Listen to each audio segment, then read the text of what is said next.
ओम शांति। 29 अक्टूबर 2023 के अव्यक्त बाप दादा के महावाक्य, जिसकी रिवाइज तारीख है 27 फरवरी 1996। पहले हम सुनेंगे मुरली के कुछ मुख्य पॉइंट्स। सत्यता का फाउंडेशन पवित्रता है और सत्यता का प्रैक्टिकल प्रमाण चेहरे पर और चलन में दिव्यता होगी। सत्यता अर्थात अपने स्वस्वरूप को जानना, बाप के सत्य परिचय को जानना और यह सृष्टि चक्र क्या है और इसमें मेरा पार्ट क्या है, इसे जानना। सत्यता की परख है कि संकल्प, बोल, कर्म, संबंध, संपर्क सब में दिव्यता अनुभव हो। अगर अपने सत्य को जिद से सिद्ध करते हैं तो वह दिव्यता दिखाई नहीं देती है। ये साधारणता है जो दुनिया भी करती है। सत्यता की शक्ति धारण करने में सहन शक्ति की भी आवश्यकता है। सहन करना पड़ता है, झुकना पड़ता है, हार माननी पड़ती है, लेकिन वह हार नहीं है। उस समय के लिए हार लगती है, लेकिन है सदा की विजय। अगर यहाँ आगे बढ़ने में आत्माओं को कॉपी करते हो तो उस समय के लिए भले आपका नाम होता है, शान मिलता है, लेकिन सारे कल्प की प्रारब्ध नहीं बनती। यहाँ नाम ना भी हो, लेकिन बाप दादा के दिल में नाम आगे है तो सारे कल्प के प्रारब्ध में आगे बढ़ते हैं। सहन शक्ति धारण कर असत्यता का सामना करो, प्रभाव में नहीं आ जाओ। फॉलो फादर करो, ना कि फॉलो सिस्टर ब्रदर। साकार कर्म में फॉलो करने में ब्रह्मा बाप को आगे रखो और अशरीरी बनने में निराकार बाप को फॉलो करो। सत्यता के पीछे अगर सहन भी करना पड़ता तो वह सहन नहीं है। भल भार से लगता है कि हम सहन कर रहे हैं, लेकिन आपके खाते में वह सहन शक्ति के रूप में जमा होता है। साधारण बोल, साधारण संकल्प नहीं, साधारण कर्म नहीं, दिव्यता हो। दिव्यता का अर्थ ही है दिव्य गुण द्वारा कर्म करना, संकल्प करना। जब चाहो अशरीरी बनो, जब चाहो शरीर में आओ। काम है तो इस शरीर का आधार लो, लेकिन आधार लेने वाली मैं आत्मा हूं, यह नहीं भूले। करने वाली नहीं हूं, कराने वाली हूं। अनेक मेरा मैला बना देता है, एक बाप मेरा तो मैलापन समाप्त हो जाता और आत्मा पवित्र बन जाती है। बुद्धि में ज्ञान रत्नों को ग्रहण करना और कराना ही होली हंस बनना है। अब हम सुनते हैं अव्यक्त बाप दादा के महावाक्य। मुरली का शीर्षक है सत्यता का फाउंडेशन है पवित्रता और निशानी है चलन व चेहरे में दिव्यता। आज सत बाप, सत शिक्षक, सतगुरु अपने चारों ओर के सत्यता के शक्ति स्वरूप बच्चों को देख रहे हैं। सत्यता का फाउंडेशन पवित्रता है और सत्यता का प्रैक्टिकल प्रमाण चेहरे पर और चलन में दिव्यता होगी। दुनिया में भी अनेक आत्माएं अपने को सत्यवादी कहते हैं व समझते हैं, लेकिन संपूर्ण सत्यता पवित्रता के आधार पर होती है। पवित्रता नहीं तो सदा सत्यता रह नहीं सकती है। तो आप सबका फाउंडेशन क्या है? पवित्रता। तो पवित्रता के आधार पर सत्यता का स्वरूप स्वतः और सहज सदा होता है। सत्यता सिर्फ सच बोलना, सच करना, इसको नहीं कहा जाता, लेकिन सबसे पहला सत्य जिससे आपको पवित्रता की व सत्यता की शक्ति आई, तो पहली बात है अपने सत्य स्वरूप को जाना। मैं आत्मा हूं, यह सत्य स्वरूप पहले नहीं जानते थे, लेकिन पहला सत्य अपने स्वरूप को जाना। मैं फलानी हूं या फलाना हूं, बॉडी के हिसाब से वह सत्य स्वरूप था। सत्य स्वरूप है पहले स्वस्वरूप और फिर बाप के सत्य परिचय को जाना। अच्छी तरह से अपना सत्य स्वरूप और बाप का सत्य परिचय जान लिया है। तीसरी बात, इस सृष्टि चक्र को भी सत्य स्वरूप से जाना। यह चक्र क्या है और इसमें मेरा पार्ट क्या है, तो अपना पार्ट अच्छी तरह से स्पष्ट रूप से जान लिया, आपका पाठ अच्छा है ना? सबसे अच्छा पाठ संगम युग का कहेंगे। लेकिन आप देवात्मा का पाठ भी विश्व में सारे चक्र की आत्माओं से श्रेष्ठ है। चाहे धर्मात्माएं, महान आत्माएं भी पाठ बजाती हैं, लेकिन वो आत्मा और शरीर दोनों से पवित्र नहीं है। और आप देवात्माएं शरीर और आत्मा दोनों से पवित्र हैं, जो सारे कल्प में और कोई आत्मा ऐसी नहीं। तो पवित्रता का फाउंडेशन सिवाय आपके और कोई भी आत्मा का श्रेष्ठ नहीं है। आपको देवात्मा का पाठ याद है? पांडवों को याद है? देवात्मा की पवित्रता नेचुरल रूप में रही है। महान आत्माएं आत्माओं को पवित्र बनाती हैं, लेकिन बहुत पुरुषार्थ से, नेचुरल नहीं। ना नेचुरल है, ना नेचर रूप में है। और आपकी आधा कल्प पवित्रता की जीवन नेचुरल भी है और नेचर भी है। कोई पुरुषार्थ वहां नहीं है। यहां का पुरुषार्थ वहां नेचुरल हो जाता है, क्योंकि वहां अपवित्रता का नाम निशान नहीं, मालूम ही नहीं कि अपवित्रता भी होती है।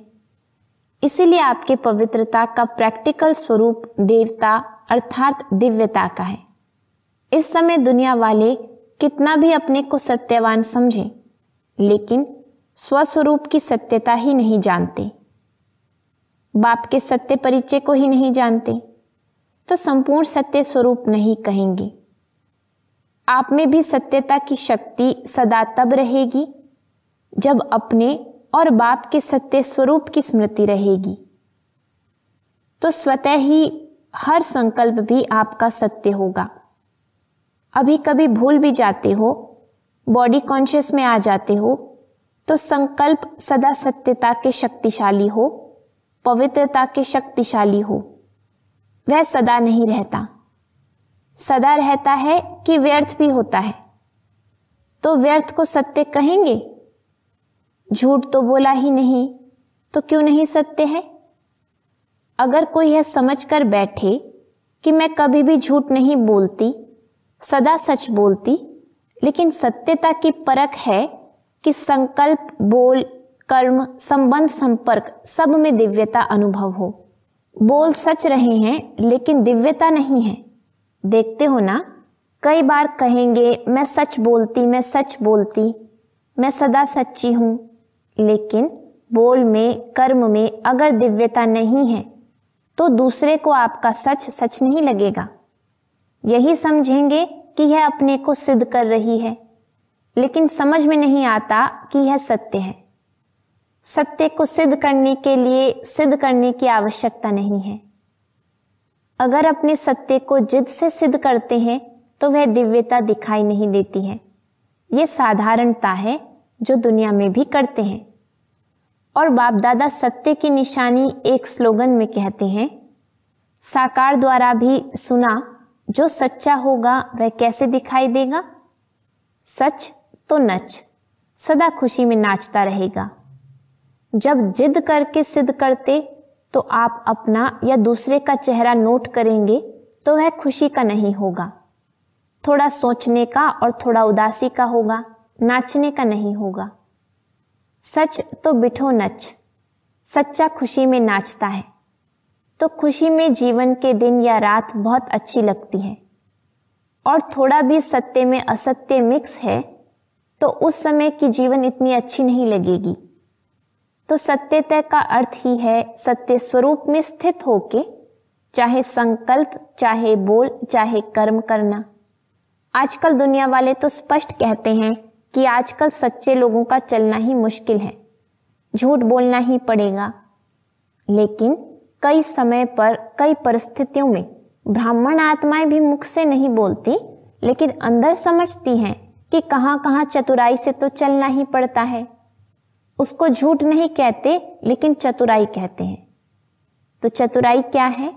यह तो करना ही पड़ता है। तो वह स्पष्ट बोलते हैं और ब्राह्मण रॉयल भाषा में बोलते हैं।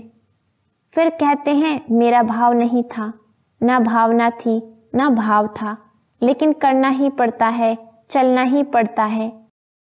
लेकिन ब्रह्मा बाप को देखा, साकार है ना, निराकार के लिए तो आप भी सोचते हो कि शिव बाप तो निराकार है, ऊपर मजे में बैठा है, नीचे आवे तो पता पड़े क्या है। लेकिन ब्रह्मा बाप तो साकार स्वरूप में आप सबके साथ ही रहे, स्टूडेंट भी रहे, और सत्यता व पवित्रता के लिए कितनी अपोजिशन हुई, तो चालाकी से चला। लोगों ने कितना राय दी कि आप सीधा ऐसे नहीं कहो कि पवित्र रहना ही है, यह कहो कि थोड़ा थोड़ा रहो। लेकिन ब्रह्मा बाप घबराया। सत्यता की शक्ति धारण करने में सहन शक्ति की भी आवश्यकता है। सहन करना पड़ता है, झुकना पड़ता है, हार माननी पड़ती है, लेकिन वह हार नहीं है। उस समय के लिए हार लगती है, लेकिन है सदा की विजय। सत्यता की शक्ति से आज डायमंड जुबली मना रहे हैं। अगर पवित्रता और सत्यता नहीं होती तो आज आपके चेहरों से, चलन से आने वालों को जो दिव्यता अनुभव होती है वह नहीं होती। चाहे प्यादा भी है, नंबरवार तो है ही ना, महारथी भी है, नाम के महारथी नहीं, लेकिन जो सच्चे महारथी हैं अर्थात सत्यता की शक्ति से चलने वाले महारथी हैं, जो परिस्थिति को देखकर सत्यता से जरा भी किनारा कर लेते, कहते हैं और कुछ नहीं किया, एक दो शब्द ऐसे बोल दिए, दिल से नहीं बोले, ऐसे बाहर से थोड़ा बोल दिए, तो यह संपूर्ण सत्यता नहीं है। सत्यता के पीछे अगर सहन भी करना पड़ता है तो वह सहन नहीं है। भले बाहर से लगता है कि हम सहन कर रहे हैं, लेकिन आपके खाते में वह सहन शक्ति के रूप में जमा होता है। नहीं तो क्या होता है कि अगर कोई थोड़ा सा भी सहन करने में कमजोर हो जाता है तो उसे असत्य का सहारा जरूर लेना पड़ता है। तो उस समय ऐसा लगता है जैसे सहारा मिल गया, ठीक हो गया, लेकिन उसके खाते में सहन शक्ति जमा नहीं होती है। तो बाहर से ऐसे समझेंगे कि हम बहुत अच्छे चलते हैं, हमको चलने की चतुराई आ गई है, लेकिन अगर अपना खाता देखेंगे तो जमा का खाता बहुत कम होगा। इसलिए चतुराई से नहीं चलो। एक दो को देखकर भी कॉपी करते हैं, यह ऐसे चलती है ना तो इसका नाम बहुत अच्छा हो गया है, यह बहुत आगे हो गई है, और हम सच्चे चलते हैं ना तो हम पीछे के पीछे ही रह गए। लेकिन वह पीछे रहना नहीं है, वह आगे बढ़ना है। बाप के आगे आगे बढ़ते हो और दूसरों के आगे चाहे पीछे दिखाई भी दो, लेकिन काम किससे है? बाप से या आत्माओं से? बाप से। तो बाप के दिल में आगे बढ़ना अर्थात सारे कल्प के प्रारब्ध में आगे बढ़ना। और अगर यहां आगे बढ़ने में आत्माओं को कॉपी करते हो तो उस समय के लिए आपका नाम होता है, शान मिलता है, भाषण करने वाली लिस्ट में आते हो, सेंटर संभालने की लिस्ट में आते हो, लेकिन सारे कल्प की प्रारब्ध नहीं बनती। जिसको बाप दादा कहते हैं मेहनत की, बीज डाला, वृक्ष बड़ा किया, फल भी निकला, लेकिन कच्चा फल खा गए, हमेशा के लिए प्रारब्ध का फल खत्म हो जाता है। तो अल्पकाल के शान मान नाम के लिए कॉपी नहीं करो। यहां नाम नहीं है, लेकिन बाप के दिल में नंबर आगे नाम है। इसलिए डायमंड बनना है तो यह सब चेकिंग करो। जरा भी रॉयल रूप का दाग डायमंड में छिपा हुआ तो नहीं है। तो सत्यता की शक्ति से दिव्यता को धारण करो। कुछ भी सहन करना पड़े, घबराओ नहीं। सत्य समय प्रमाण स्वयं सिद्ध होगा। कहते भी हो ना कि सत्य की नाव डोलती है लेकिन डूबती नहीं, तो किनारा तो ले लेंगे ना। निर्भय बनो। अगर कहां भी सामना करना पड़ता है तो ब्रह्मा बाप के जीवन को आगे रखो। ब्रह्मा बाप के आगे दुनिया की परिस्थितियां तो थी, लेकिन वैरायटी बच्चों की भी परिस्थितियां रही। लेकिन संगठन में होते, जिम्मेवारी होते, सत्यता की शक्ति से विजयी हो गए। बच्चों की खिटपिट ब्रह्मा बाप ने नहीं देखी क्या? ब्रह्मा बाप के आगे भी वैरायटी संस्कार वाली आत्माएं रही, लेकिन इतनी सब परिस्थितियां होते हुए सत्यता की स्वस्थिति ने संपूर्ण बना दिया। तो आप सबको क्या बनना है? चतुराई तो नहीं है ना? बहुत अच्छा बोलते हैं, मैंने कुछ नहीं किया, थोड़ा चतुराई से तो चलना ही पड़ता है, लेकिन कब तक? तो सहन शक्ति धारण कर असत्य का सामना करो, प्रभाव में नहीं आ जाओ। कई समझते हैं कि हमने महारथियों में भी ऐसे देखा ना, तो फॉलो तो महारथियों को करना है ना। अभी ब्रह्मा बाबा तो सामने है नहीं, महारथी है, उसको फॉलो किया। लेकिन अगर महारथी भी मिक्स करता है, चतुराई से चलता है, तो उस समय महारथी महारथी नहीं है, उस समय ग्रहचारी में है, ना कि महारथी है। इसलिए बाप ने क्या स्लोगन दिया, फॉलो फादर या सिस्टर ब्रदर। तो साकार कर्म में ब्रह्मा बाप को आगे रखो, फॉलो करो, और अशरीरी बनने में निराकार बाप को फॉलो करो। चाहे अच्छे अच्छे बच्चे भी हैं, लेकिन वह भी फॉलो फादर करते हैं ना, तो आपको क्या करना है, फॉलो फादर। पक्का या थोड़ा थोड़ा एडवांटेज मिलता है तो ले लो, भविष्य में देखा जाएगा। कई ऐसे भी सोचते हैं कि सत्युग में चाहे कम पद पाएंगे, लेकिन सुखी तो होंगे ही, दुख तो होगा ही नहीं, सब प्राप्तियां तो होंगी। चाहे प्रजा की भी प्रजा होगी, तो भी अप्राप्ति तो होगी नहीं। तो अभी तो मजा ले लें, पीछे देखा जाएगा। लेकिन यह अल्पकाल का मजा सजा के भागी बना देगा, तो वह मंजूर है? सजा खाएंगे थोड़ी, वह भी मजा ले लो, नहीं। तो तीनों बातें याद रखो, पवित्रता, सत्यता और दिव्यता। ऐसे साधारण बोल नहीं, साधारण संकल्प नहीं, साधारण कर्म नहीं, दिव्यता। दिव्यता का अर्थ ही है दिव्य गुण द्वारा कर्म करना, संकल्प करना, वही दिव्यता है। जैसे लोग पूछते हैं ना कि पाप कर्म क्या होता है, तो आप कहते हो कि कोई भी विकार के वश कर्म करना यह पाप है, ऐसे समझाते हो ना। तो दिव्यता अर्थात दिव्य गुण के आधार पर मन, वचन और कर्म करना। तो सत्यता का महत्व जाना, ड्रिल। 1 सेकेंड में अपने को अशरीरी बना सकते हो। क्यों? संकल्प किया मैं अशरीरी आत्मा हूं, तो कितना टाइम लगा? सेकंड लगा ना। तो सेकंड में अशरीरी, न्यारे और बाप के प्यारे, ये ड्रिल सारे दिन में बीच बीच में करते रहो। करने तो आती है ना। तो अभी सब 1 सेकेंड में सब भूल कर एकदम अशरीरी बन जाओ। बाप दादा ने 5 मिनट ड्रिल कराई। अच्छा, चारों ओर के सर्व पवित्रता के फाउंडेशन को सदा मजबूत रखने वाले, सदा सत्यता की शक्ति से विश्व में भी सतयुग अर्थात सत्यता की शक्ति के वाइब्रेशन फैलाने वाले, सदा हर समय मन, वाणी, कर्म तीनों में दिव्यता धारण करने वाले, सदा फॉलो फादर करने के नेचुरल अभ्यास वाली आत्माओं को बाप दादा का याद, प्यार और नमस्ते। इस ड्रिल को दिन में जितने बार ज्यादा कर सको उतना करते रहना। चाहे 1 मिनट करो, 3 मिनट, 2 मिनट का टाइम ना भी हो, 1 मिनट, आधा मिनट यह अभ्यास करने से लास्ट समय अशरीरी बनने में बहुत मदद मिलेगी। बन सकते हैं? अभी सभी अशरीरी हुए या युद्ध में मेहनत करते करते टाइम पूरा हो गया? सेकंड में बन सकते हो? बहुत काम है फिर भी बन सकते हो? मुश्किल नहीं है। यूएन में बहुत भागदौड़ कर रही हो और अशरीरी बनने की कोशिश करो, होगा? अगर यह अभ्यास समय प्रति समय करेंगे तो ऐसे ही नेचुरल हो जाएगा जैसे शरीर भान में आना। मेहनत करते हो क्या?